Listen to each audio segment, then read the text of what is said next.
this is homework for part 1, where first we are taking all the Verilog files given to us in the e-learning, and then once we load all the Verilog files, we set the DE1 SOC IR file as top module and even input our SDC file.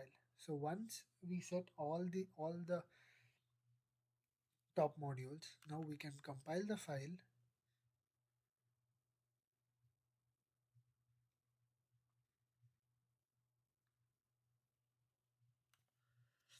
So now we can see the project has been compiled successfully, and we can get the total reports here where we can see the number of ALMs used, total number of registers, and the DSP blocks. To get the detailed flow, we can go to the resource usage, and here we get the detailed ALUTs used and the number of DSP blocks and the input output pins. So once we get all these values, we can now do the timing analyzer where we can check the maximum frequency and the timing report.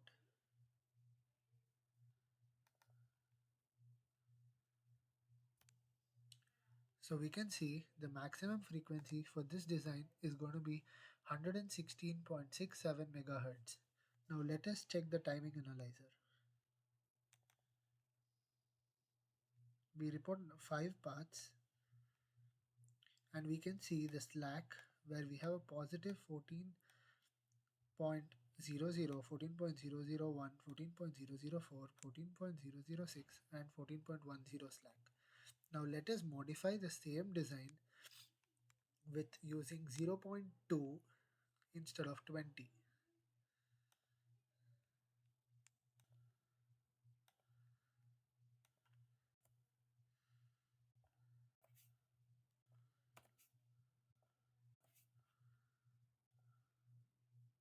Now let us compile the design.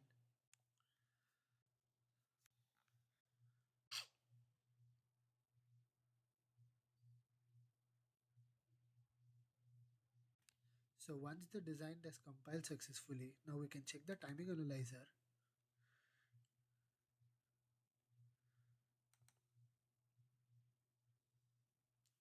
And we can see the frequency has changed to 221.63 megahertz. And let us check the slack. And we can see here we are getting a negative slack for this design. To check the chip planner, we can right click and locate path.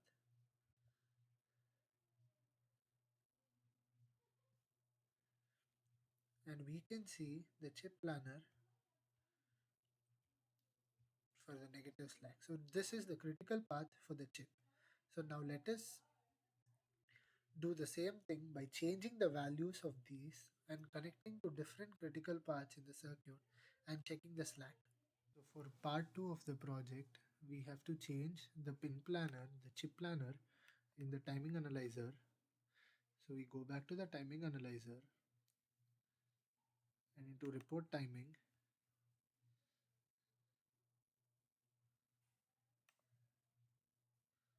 And click our first slack, locate the path, and as mentioned in the report, we'll place one of the paths into the top left or right corner.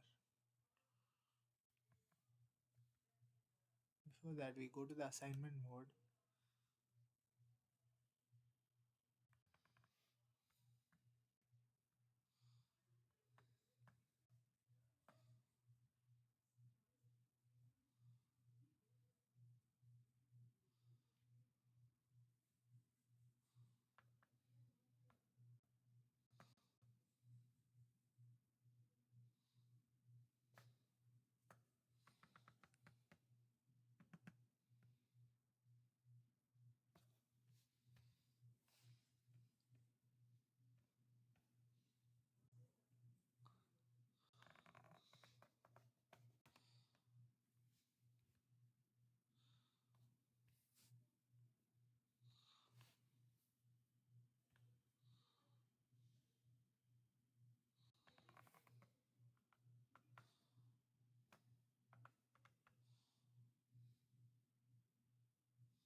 So now again, after placing it, we can compile the design.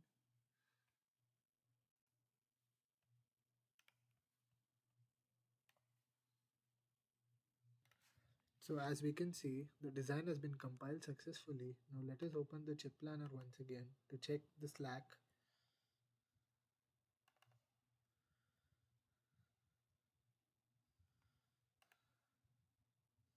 So we can see there is a change in the slack. Now to check the path, let's locate the chip planner. So here we can see it has chosen the shortest path available for the same slack. So this configure the FPGA into a batch mode. So we copy paste the SOF file to a known path and edit our particular DE1 SOCIR file.